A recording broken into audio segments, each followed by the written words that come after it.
Hello, everyone, and welcome to day 28 of me speaking what's on my mind, what's on my heart, my messages, or things of value that I believe can be useful to you.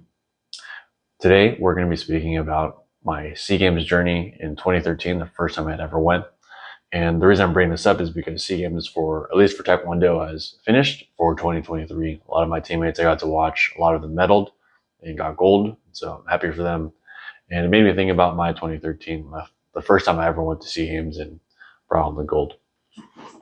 So by the end of the story, you're going to understand. I want you guys to understand and to take a look at all the suffering and all the hardship you're going through in life. And as long as that hardship isn't just arbitrary hardship, and it's the hardship you're enduring to work for a goal, this is going to be show you the direct relation between how you can use what you're going through now to inspire you, that can give you something as a little edge, maybe a little bit later. And you're not going to know, and you might need this, but I want you guys to understand and have this in your back pocket in case you guys ever run into that situation. So, rewind the clock back 10 years, back in 2013. That's actually weird to think about. That was 10 years ago. 2013, Southeast Asian Games in Myanmar. During the tournament prep for this is, I had earlier that year, I did really well. I won Swiss Open. Unfortunately, I didn't bring back anything for World Championships, but I did really well against the silver medalist. I ended up bringing him to sudden death. Lost that fight. He would eventually reach the silver medal by decimating everyone else, and then finally losing the finals. Did pretty well there. Earlier in 2013, after the World Championships, but before the SEA Games in December, I had I know I had some kind of bad ankle injury. That was for sure, because I was worried about it. I remember getting a lot of PT while I was at the SEA Games, so I forgot how it happened, but my ankle was injured. And on top of that, as an athlete who's just starting out, most people in the Philippines get support from the family, or they're living with their family as they're training. But being a foreigner over there, I didn't ask my parents for money. I just said I'll just live on whatever national team gets me. I don't want to be a burden to them, and so I didn't say anything about it.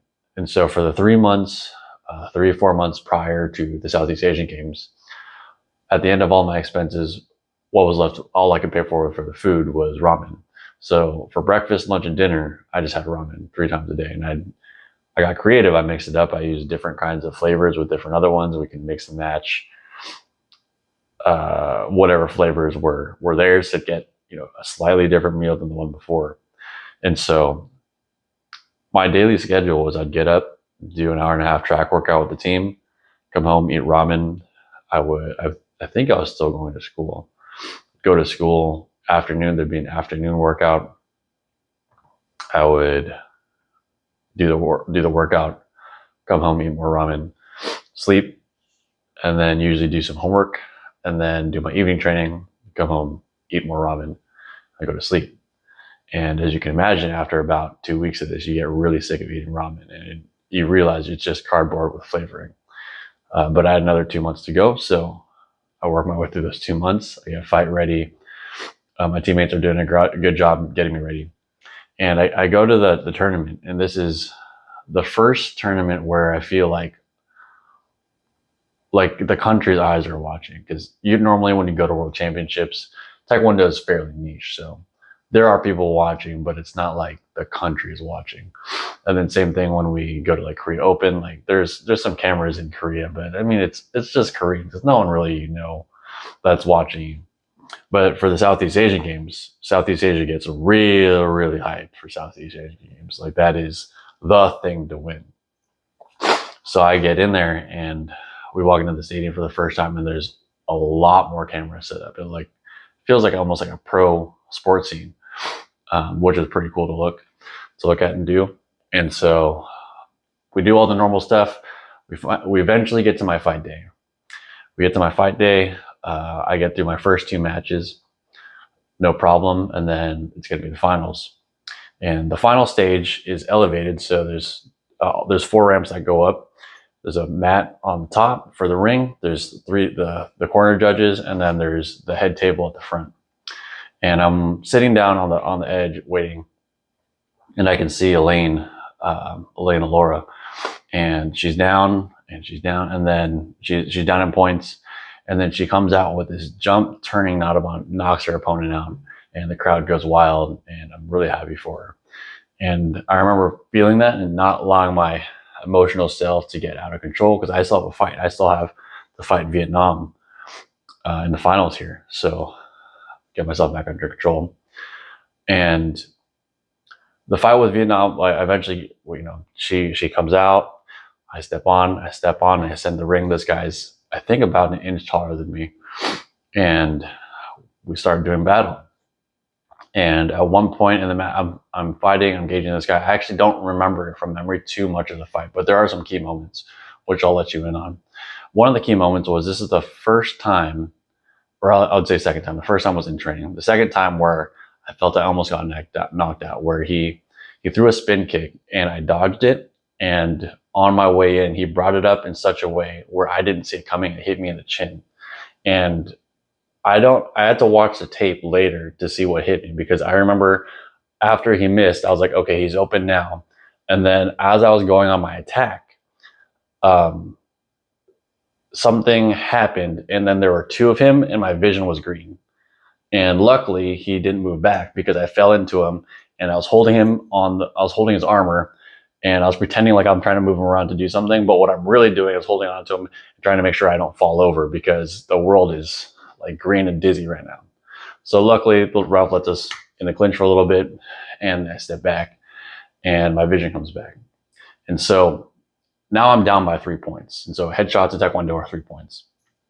I believe that he maintains the lead up until the third round. In the third round, which is the final round, like, I need to pull something out here. We get back in the clinch and he spins, and I remember my injured ankle doesn't move when he spins, and I hear a pop and I fall down, and I can't put weight on it. And so I fall down. I forgot if I signal or if my coach, Sir Kitts at the time, remembered, but I remember the medical staff coming up, and I'm looking at my ankle, and I remember it looked kind of like a dead fish. It was just like, it was pretty floppy. And the medical staff had been working on me this whole time, this whole week I've been there, or 2 weeks we've been there, just to acclimate. And they're like, well, Chris, it's not looking so good. And then I remember taking a deep breath, and there was a flash of a thought of, silver ain't so bad. And then right after that, the thought was, you're not eating any more ramen. And it wasn't even the goal that inspired me in that moment. It was that I'm not going to eat any more ramen, because in the Southeast Asian Games, if you win, there's prize money and there's a pay raise. And so I remember thinking of that thought, and I looked at the doctors and I was like, tape it so my ankle can't move. And I think at this point, there's only like 20 seconds left in the third round, and I'm still down by 3. Like, I need to land a headshot, or I need to get like a point to the body, and the guy needs to get a warning. So they tape it up and they make it so it's essentially a boot. Like, they did a pretty good job making sure I can't move that thing. And I kind of put pressure back and forth. And when I leaned on my right, which is where I got injured, I could feel this is the foot, and I can feel a bone. Like, I could feel it. It's not fully on there. The tape's doing what it can, but I was like, okay, I can't move backwards on this. So I switched my legs to right leg in front, and I'm going, okay, I got to hit this guy in the face. So I get steady, I get ready, and I kind of put my weight on the back, like I'm gonna see what this guy's gonna do. And as soon as the ref's hand starts to go, I launch the deepest head kick I think I've ever thrown. And I launch it with everything I got, and I'm reaching, and I remember I'm reaching so far I have to hop my back foot on. But as you guys know, my foot isn't exactly stable. So I launched the attack, and unfortunately, this guy slides back. I'm reaching, and I remember my toe. I remember feeling my toe hitting his nose before the bottom foot hits, and then it can't support really that much weight. So I fall over, And immediately my coach, to kind of prevent me getting warned for falling over, raises the card for video replay. They replay the video, and after I think about a minute or two, I'm looking at the judges, trying to make sure, I'm trying to gauge whether they're leaning towards it or leaning not for it. The Vietnamese coach, I remember, is pacing back and forth, and Sir Kitts does his normal thing to help us calm down. He kind of just chill, just wait. We'll see what the refs happen, and at the very least, I'm getting a little bit of rest. So the referee comes back, and then they award me the 3 points for getting him for tagging him in the head on the nose.